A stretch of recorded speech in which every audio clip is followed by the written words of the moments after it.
USC, number one class on National Signing Day. Yeah. The Trojans, man, the top spot. Life is good in Los Angeles. It's a class that is made up of when it's 78 and sunny every day. It's always a good vibe. A lot of dudes from SoCal here, which is something we've been calling for on this show for some time, is like, hey, lock down that part of the state. You can win at a high level. What does this mean for USC in your mind? Is this kind of a sign of the times with NIL? Is this a sign of the times with Chad Bowden, the new GM out there, a combination of things? How big a deal is this for USC being the top class? I think it's a glimpse into the future of what USC could be year in, year out if Lincoln Riley has that consistency that we saw this year with winning on the football field. And there's always going to be drama out in Southern California as long as Lincoln Riley's there, but it was pretty quiet. You know, the wins talked louder than anything that happened on or off the field, and the results showed in recruiting. Last year, they went into the state of Georgia early. They had a huge junior day event where they landed Julian Lewis and they landed Isaiah Gibson and Justice Terry, amongst others. There were others that were also committed, and they all ended up leaving the class. And you thought, here we go, USC again, early on, number one class. Well, guess what? They didn't build it across the country. They built it right at home, and USC essentially wire to wire.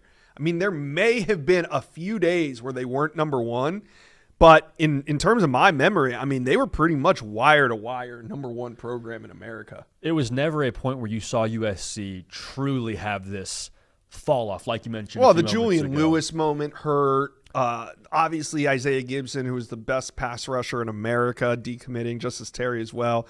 Shamar Arnaud. There was a few others that decommitted. But, yeah, you had some real body blows. Some gut punch moments, if you will. Some real gut punch moments. And then this point in the year, over the course of the summer, USC is picking up big commit after big commit, and it's a SoCal kid. And I remember you and I talking vividly in the office of just what you said. It felt different. It never felt like the downfall's coming. There was never the long-distance dating, which we talked about on this show too, is it's far easier to stay together when you can meet up for coffee and you can have them to the Coliseum. You can have them to watch practice. I'm not jumping on FaceTime several hours away on the other side of the country. Right. Much different story. It's so much about access. Who has access to these players? And when it goes down, like when, if USC were to lose a position coach at a key position, well, they can get those recruits on campus real fast. Yeah.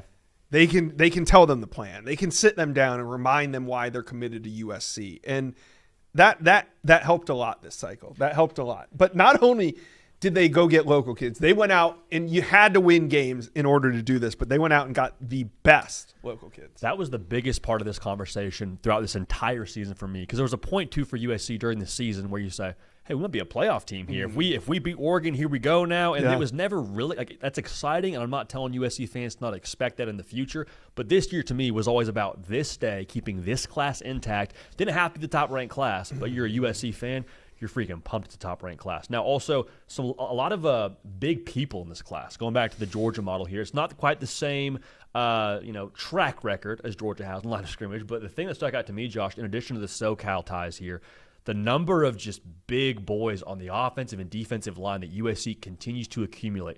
Maybe it's not a finished product. Maybe it's not all it needs to be to go win Big Ten titles tomorrow, but it feels like, again, another positive step, more ground gained for the Trojans to be a team that competes at a high level in the Big Ten, and by nature of that, the world of college football. Yeah, huge wins in the trenches. Luke Wafel, 6'5.5", 255 pounds, back and forth between Ohio State, USC. Night before, it's Ohio State. Morning of, it's USC. Trojans pulled off.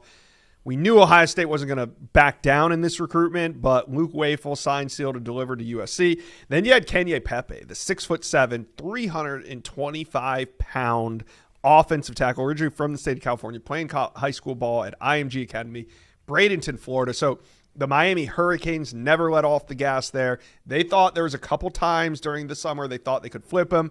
USC holds on. That was huge. But those were two of the biggest battles in the trenches, but they got others, and it's a really impressive class. Just impressive to see. I think oftentimes when narratives in college football exist, it's so hard to get it out of the ditch. And the narrative around USC was not physical, not tough, not good enough on the line of scrimmage, and just they've kept their head down. They've made the appropriate changes, seemingly playing ball on the NIL front to get the group they have right now in this class. And good vibes. Great haul. Folks in, great haul.